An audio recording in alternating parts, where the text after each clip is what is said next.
Et si je vous disais qu'un simple oignon rouge, oublié dans votre cuisine, pourrait nettoyer vos artères, faire baisser votre glycémie et peut-être même vous éviter une crise cardiaque? Restez jusqu'à la fin, ce que vous allez découvrir pourrait tout changer. Je suis le docteur Luc Morel. J'ai été médecin cardiologue pendant plus de 40 ans. 40 années à écouter les battements du cœur des autres, à surveiller les électrocardiogrammes, à prévenir, soigner, réparer. J'ai vu la maladie de près. J'ai vu les artères se boucher, les organes défaillir, le regard s'éteindre chez ceux qui arrivaient trop tard. J'ai cru avoir tout vu, jusqu'au jour où c'est mon propre corps qui m'a trahi. Je me souviens encore de ce matin-là, comme on se souvient d'un coup de tonnerre dans un ciel sans nuages.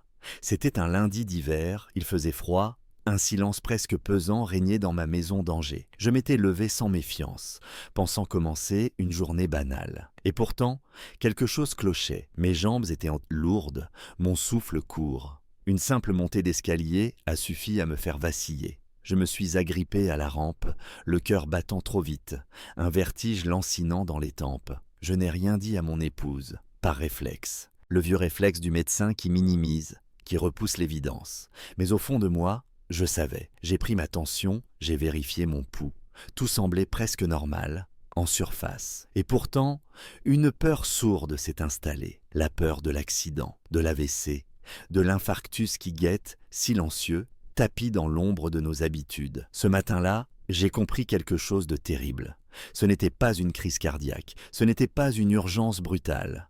C'était pire, c'était l'usure lente, insidieuse, accumulée goutte après goutte, assiette après assiette, pendant des années. J'avais mangé comme beaucoup d'hommes de mon âge, du fromage 2 fois par jour, un peu de charcuterie le week-end, du pain blanc, un petit verre de vin rouge chaque soir. Des aliments que l'on considère culturels, français, normaux.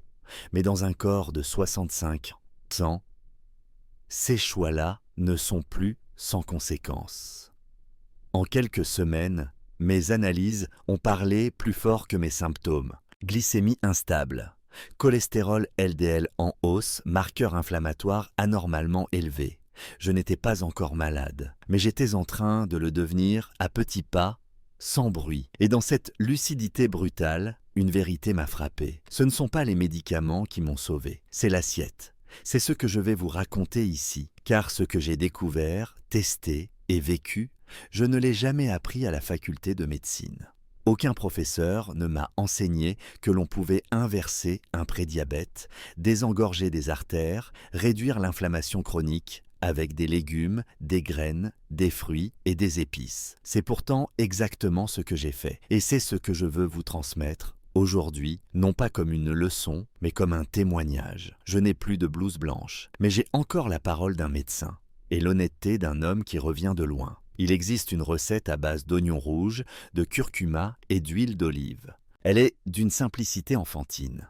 Elle a changé ma vie, et elle pourrait bien changer la vôtre. Cette recette, je vous la livrerai à la toute fin de cette vidéo, car avant de vous confier ce remède, j'aimerais vous faire découvrir les 15 aliments qui, ensemble, ont restauré mon cœur, stabilisé ma glycémie et redonné à mon corps une seconde jeunesse. Ce ne sont pas des super aliments venus d'Amazonie, ce ne sont pas des poudres miracles hors de prix, ce sont des aliments simples, disponibles dans votre cuisine, votre jardin ou votre marché, mais à une condition, savoir les associer, les préparer et les consommer régulièrement. Et surtout, comprendre que chaque bouchée que vous avalez est un message pour votre corps, un message de guérison ou de destruction. J'ai appris à écouter ces messages, à corriger mes erreurs, à revenir à l'essentiel, et je suis la preuve vivante qu'il n'est jamais trop tard. Alors, si vous ressentez une fatigue inexpliquée, si votre tour de taille augmente sans raison, si vos analyses commencent à se troubler, ce n'est pas une fatalité, c'est un signal, et j'aimerais vous aider à l'entendre avant qu'il ne soit trop tard, car dans ce que vous mangez aujourd'hui, il y a peut-être la maladie de demain. Mais il y a aussi la guérison d'après-demain. Si mon témoignage résonne en vous, si vous souhaitez recevoir d'autres vidéos utiles, accessibles et profondément humaines, je vous invite à vous abonner à cette chaîne.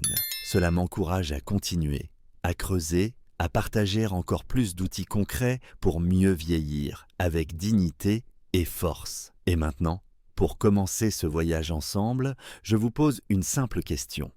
Une question qui pourrait bien révéler le point de départ de votre propre transformation. Question pour vous. Quel est, selon vous, le plus grand ennemi silencieux de la santé après 60 ans? Le sucre ajouté. B.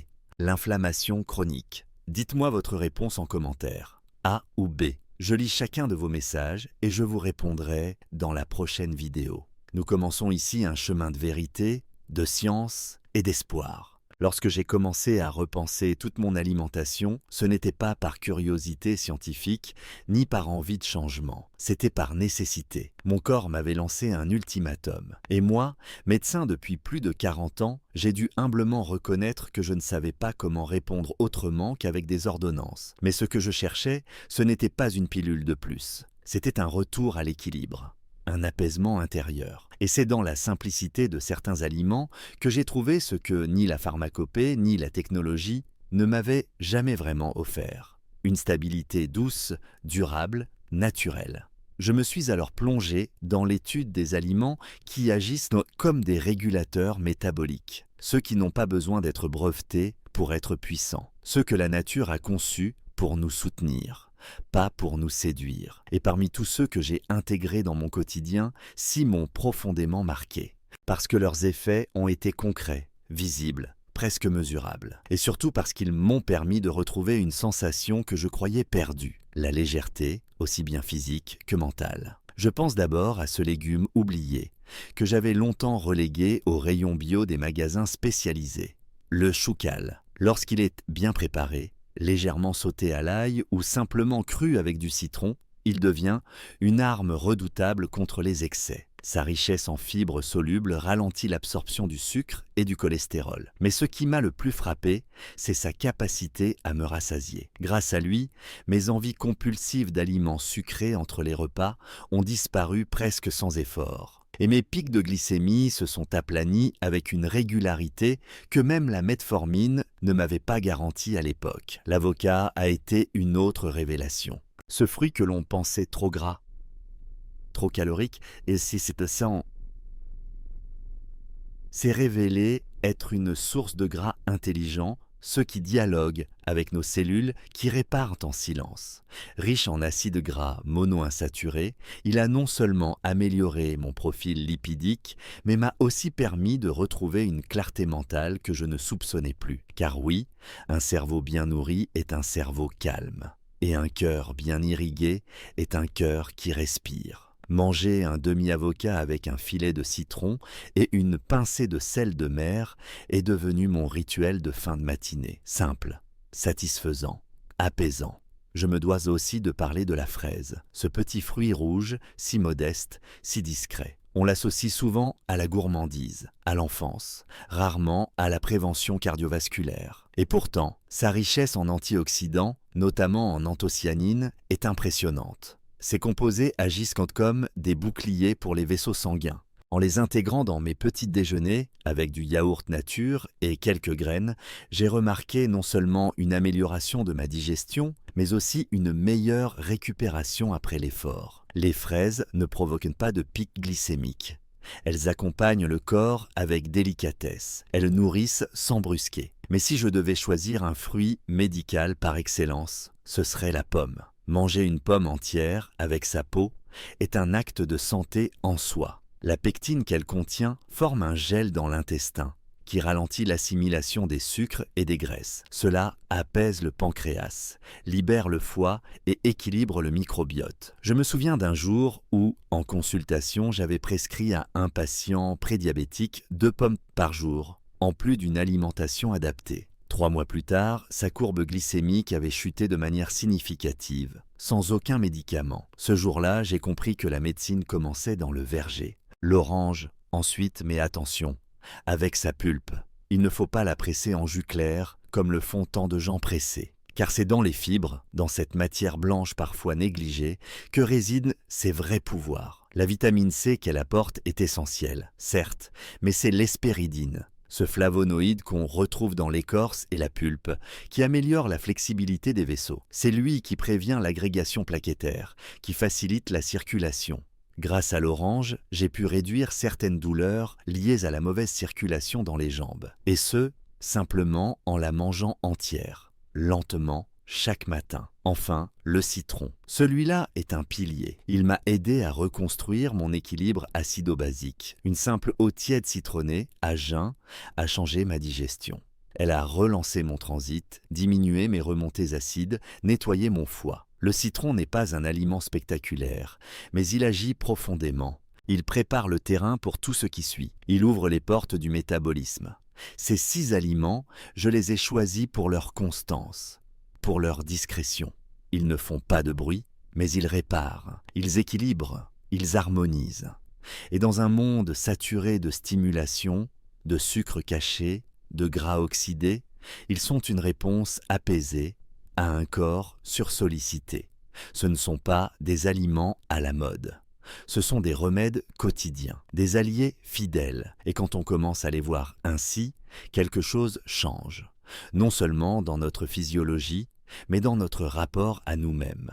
Je ne prétends pas que ces aliments remplacent un traitement médical, mais je vous le dis avec l'assurance d'un médecin qui a vu les deux mondes. Ils peuvent l'accompagner avec une puissance que nous avons trop longtemps sous-estimée. Manger n'est pas qu'un acte biologique, c'est un dialogue. Et ces 6 aliments sont une conversation douce, patiente, régénérante. Ils m'ont reconstruit. Ils pourraient bien faire de même pour vous. Pendant des années, j'ai cru que seuls les médicaments pouvaient protéger un cœur malade, que seules les molécules synthétiques pouvaient rétablir l'ordre dans un corps déséquilibré. Mais l'expérience, à la fois la mienne, en tant que médecin, et celle que j'ai vécue en tant que patient, m'a appris une vérité plus subtile, plus humaine. Parfois, ce sont les choses les plus simples, les plus proches, les plus oubliées, qui détiennent le plus grand pouvoir de guérison. Après avoir réintroduit des fruits et légumes régulateurs dans mon quotidien, comme je vous l'ai raconté, je me suis penché sur une autre catégorie d'aliments. Ceux que j'appelle les sculpteurs artériels. Ce sont des aliments riches en bons gras, en fibres profondes, en antioxydants puissants. Ils ne servent pas seulement à nourrir, ils servent à reconstruire. Ils vont là où la médecine chimique ne va pas toujours, dans l'enracinement lent de la réparation vasculaire, dans la régénérescence silencieuse des parois artérielles. Et je vais vous confier ici ceux qui ont le plus changé mon état de santé, de façon à la fois biologique et intérieure. Je commence par les noix de Grenoble, mais aussi les noix de Pécan, les amandes, les noisettes. Pendant longtemps, je les ai regardées avec méfiance, comme beaucoup de patients diabétiques ou cardiaques le font, trop caloriques, trop grasses. Quelle erreur! Une poignée de noix, chaque jour, contient des oméga-3 végétaux capables de moduler l'inflammation chronique, cette même inflammation qui ronge les parois artérielles et prépare le terrain aux plaques d'athérome. Mais ce n'est pas tout. Les noix sont riches en magnésium, un minéral souvent déficient chez les personnes stressées, hypertendues ou sujettes aux troubles du rythme cardiaque. En intégrant ces graines dans ma routine, j'ai senti une amélioration de mon sommeil, une détente de mes nerfs et surtout une stabilité cardiaque nouvelle. Les amandes, quant à elles, m'ont permis de repenser la notion même de satiété. Je me souviens d'une époque, pas si lointaine, où je grignotais du pain ou des biscuits entre les repas, pensant que c'était inoffensif. Aujourd'hui, quelques amandes suffisent à calmer la faim, à nourrir sans alourdir. Elles sont riches en fibres, en vitamine E et en protéines végétales. Un trio gagnant pour réguler la glycémie postprandiale et renforcer la paroi des vaisseaux. Je les consomme entières, non salées, et parfois trempées dans l'eau pour en faciliter la digestion.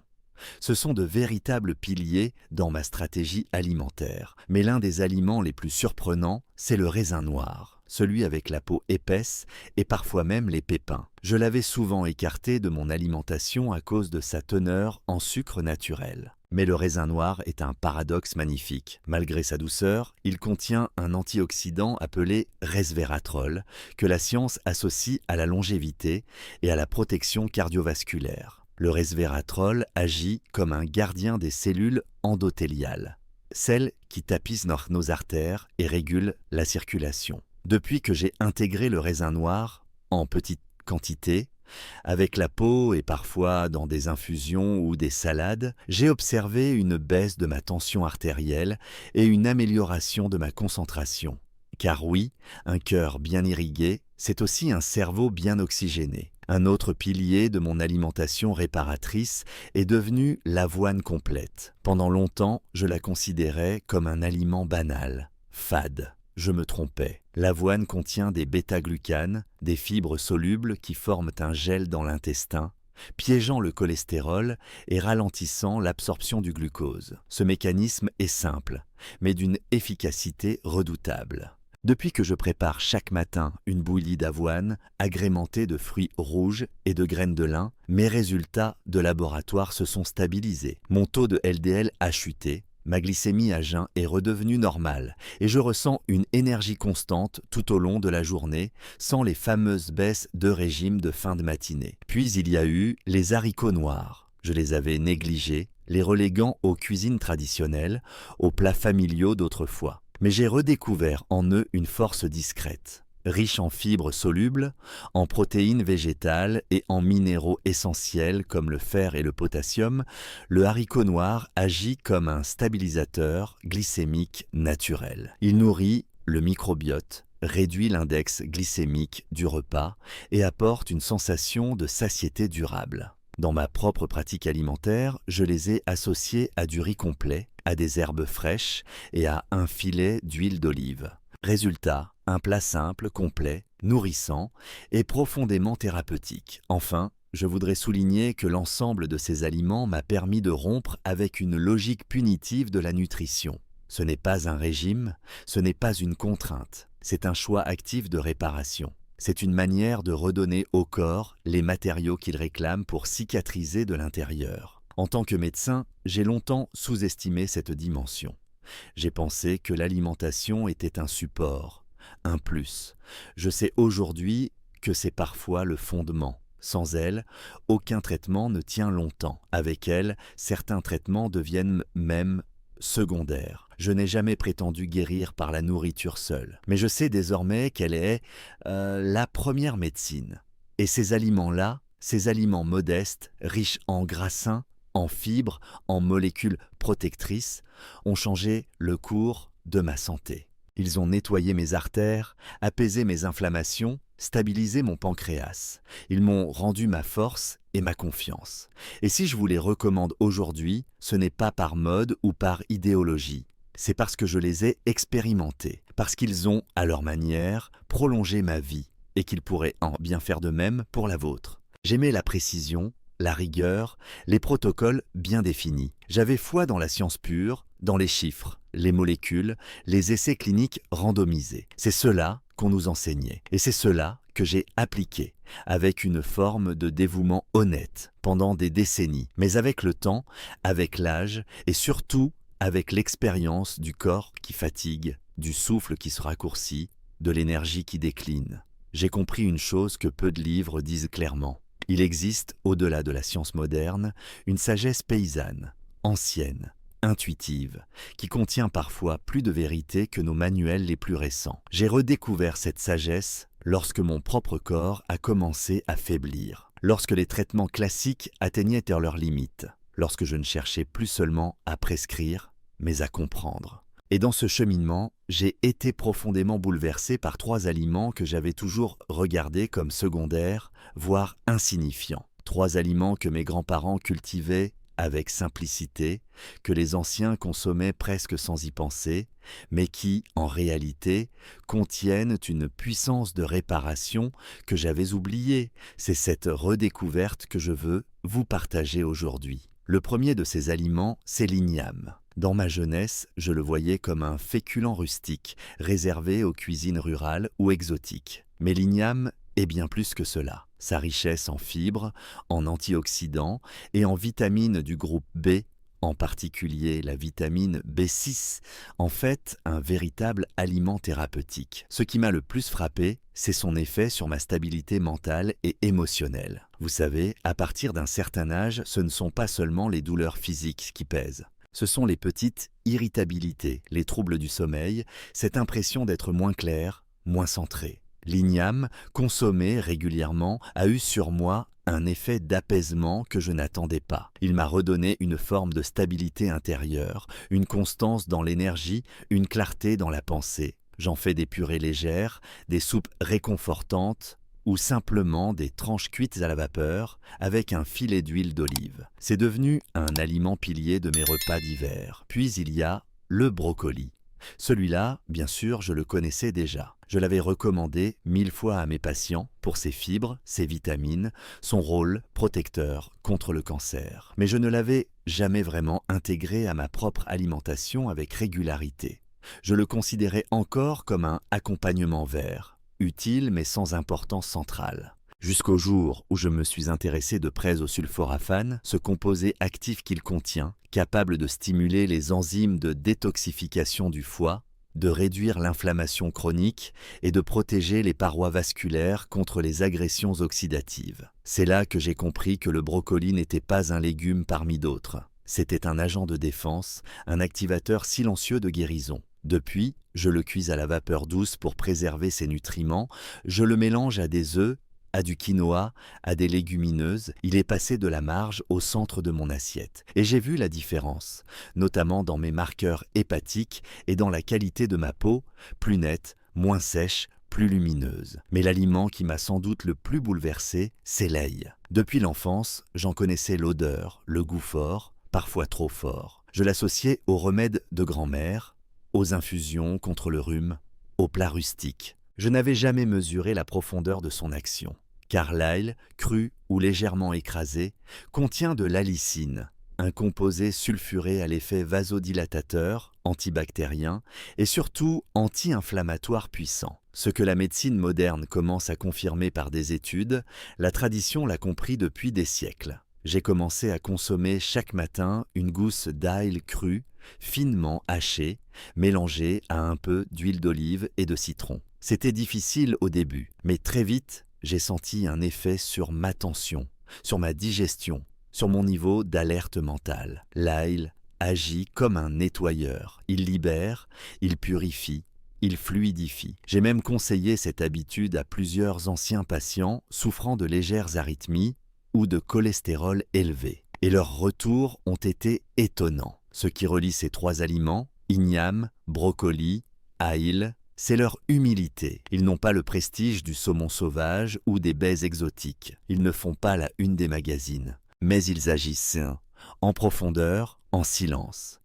Et surtout, ils réconcilient l'organisme avec ses propres capacités d'auto-régulation. C'est cela, à mes yeux, le cœur de la vraie médecine.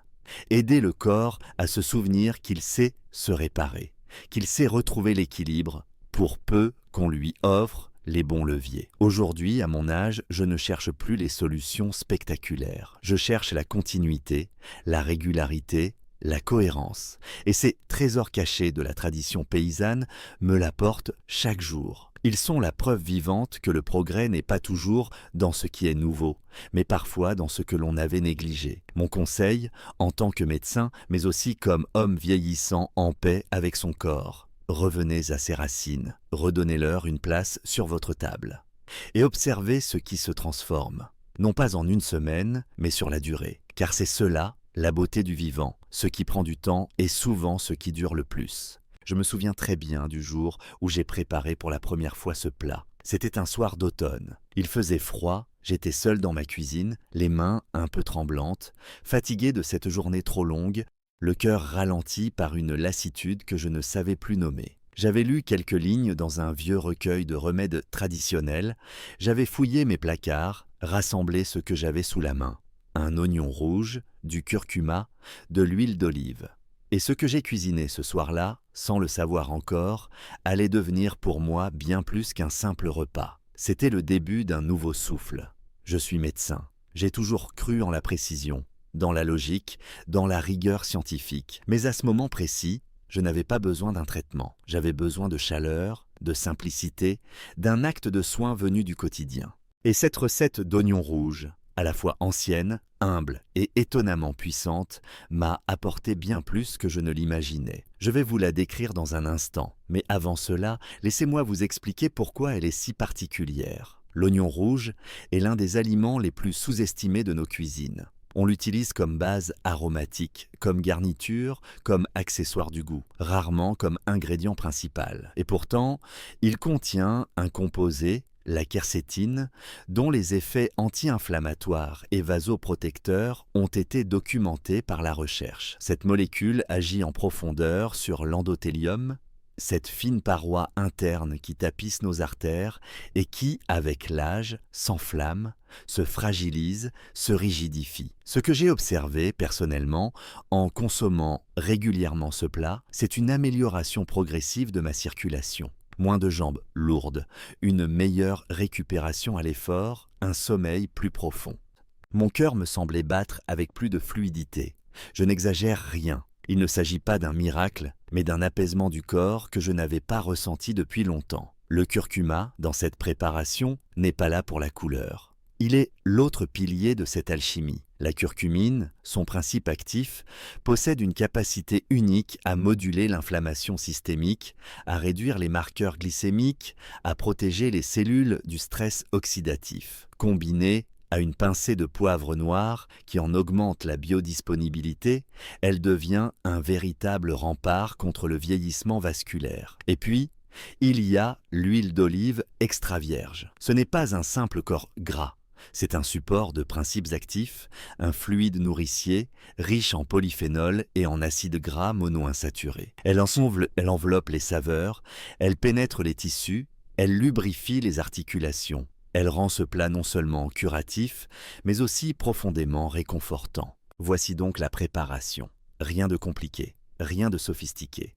Juste un geste de soin que l'on peut répéter plusieurs fois par semaine. Il vous suffit d'émincer finement un oignon rouge. Dans une poêle à feu doux, vous faites chauffer une cuillère à soupe d'huile d'olive. Vous ajoutez les lamelles d'oignon et les laissez doucement caraméliser pendant 3 à 4 minutes. Puis vous incorporez une cuillère à café de curcuma, une pincée de poivre noir et, si vous le souhaitez, quelques gouttes de vinaigre de cidre non pasteurisé. Vous laissez cuire encore 1 à 2 minutes. C'est tout, le plat est prêt. Il se marie merveilleusement avec des légumes vapeur, des céréales complètes, ou même une tranche de pain au levain. Mais ce que je veux surtout vous transmettre ici, ce n'est pas seulement une recette. C'est un rituel. C'est une façon d'habiter son assiette autrement, de transformer un acte banal, cuisiner, manger, en un acte de présence, de guérison, de conscience. Cette recette m'a permis de renouer avec une forme de respect envers mon propre corps. Elle m'a réconcilié avec la lenteur, avec l'écoute, avec la patience. Je l'ai recommandé à plusieurs de mes anciens patients. Un homme de 70 ans qui souffrait de prédiabète, une femme hypertendue qui n'arrivait plus à perdre de poids malgré les traitements, un couple de retraités angoissés par la prise quotidienne de médicaments sans fin. Tous m'ont rapporté, au bout de quelques semaines, des changements subtils mais profonds, un regain d'énergie, une digestion plus paisible, une humeur plus stable. Ce n'est pas la recette qui guérit, c'est l'intention avec laquelle on la prépare, c'est la régularité avec laquelle on l'intègre, c'est la douceur avec laquelle elle agit, comme un baume, comme une lumière qui revient peu à peu dans les zones oubliées du corps. Je ne vous propose pas un remède miracle, je vous propose un point de départ, une petite flamme que vous pouvez rallumer. Car, dans l'immense bruit du monde moderne, fait d'urgence et de solutions rapides, il existe encore des gestes simples qui réparent en silence. Cette recette en est un. Alors, ce soir peut-être, ou demain matin, pourquoi ne pas l'essayer? Pas pour voir si ça marche, mais pour faire ce geste vers vous-même. Pour dire à votre corps, je t'écoute, je te respecte, je te nourris avec intelligence. Et si vous faites cela, non pas une fois, mais plusieurs fois, semaine après semaine, quelque chose finira par changer, lentement, durable, profond, comme la santé le mérite. Il y a un moment dans la vie où l'on ne cherche plus à accumuler, mais à comprendre, où chaque symptôme du corps devient un message, où chaque fatigue devient un signal, où chaque changement, même minime, prend une dimension nouvelle. C'est dans cet état d'écoute que j'ai redécouvert la puissance des gestes simples, des aliments vrais, des traditions oubliées. Pendant des décennies, en tant que médecin, j'ai vu des patients s'effondrer, parfois malgré des traitements lourds, J'ai vu des diagnostics tomber comme des coups épées, brisant des vies, brisant des espoirs. Et j'ai compris, souvent trop tard, que le véritable remède commence bien avant l'ordonnance. Il commence dans l'assiette, il commence dans le quotidien. À travers cette série de réflexions et de récits, je n'ai pas cherché à vous impressionner par des mots savants ou des résultats spectaculaires. J'ai voulu vous parler comme je parlerais à un patient que j'estime, à un ami que je veux préserver, à un enfant que je veux guider. Car ce que j'ai vécu, ce réveil silencieux d'un cœur fatigué, ce retour à l'équilibre par des aliments naturels, ce choix conscient de ne pas vieillir en silence, mais de vieillir en force, est une expérience que je crois profondément universelle. L'oignon rouge, le curcuma, les noix, le choucal, l'avoine, le citron, l'ail, ce ne sont pas des miracles, ce sont des relais, des alliés, des outils que la nature a placés sur notre route et que nous avons, par commodité ou ignorance, mis de côté. Mais il n'est jamais trop tard pour les retrouver. Il n'est jamais trop tard pour changer. La vieillesse n'est pas une chute. Elle peut être une ascension vers plus de lucidité, plus de douceur, plus de soin. Mais elle demande une chose: la volonté d'agir. Ce que je vous propose aujourd'hui, c'est une manière nouvelle de voir votre santé. Non pas comme une série d'analyses ou de prescriptions, mais comme un jardin à cultiver. Chaque aliment est une graine. Chaque repas est un geste de soin. Et chaque jour est une chance de faire mieux que la veille. La leçon la plus profonde que je retire de mon parcours est celle-ci. Le corps ne nous trahit pas. Il nous prévient. Il murmure avant de crier. Et si nous savons l'écouter à temps, nous pouvons éviter bien des souffrances. C'est à nous de décider si nous voulons être spectateurs de notre déclin ou acteurs de notre renaissance. Alors je vous invite humblement à faire un premier pas, à changer un ingrédient, à tester une recette, à prendre 5 minutes de plus pour mâcher, respirer, remercier. Ce n'est pas un effort, c'est un retour à vous-même. Et maintenant, je vous pose une petite question simple, mais essentielle. Quel est, selon vous, le repas le plus important de la journée pour prendre soin de votre cœur et de votre énergie? A. Le petit déjeuner. B. Le dîner. Indiquez votre réponse en commentaire ci-dessous. Cela me permettra de mieux comprendre vos habitudes et surtout de créer des contenus encore plus adaptés à vos besoins réels. Si ce que je vous partage a résonné en vous, je vous invite à vous abonner à cette chaîne. Cela me donne la force de continuer. À mon âge, je pourrais me reposer. Mais je préfère transmettre, j'ai encore tant à offrir, et je sens que chaque mot que je vous adresse peut faire une différence. Et si vous le souhaitez, vous pouvez aussi faire un petit don, même symbolique. Cela m'aide à maintenir cette chaîne indépendante, à financer les prochaines vidéos, à partager plus de recettes, de conseils, de vérités utiles. Chaque geste, chaque euro est un encouragement. Merci de votre écoute, de votre présence et de cette humanité que nous construisons ensemble. Une bouchée à la fois.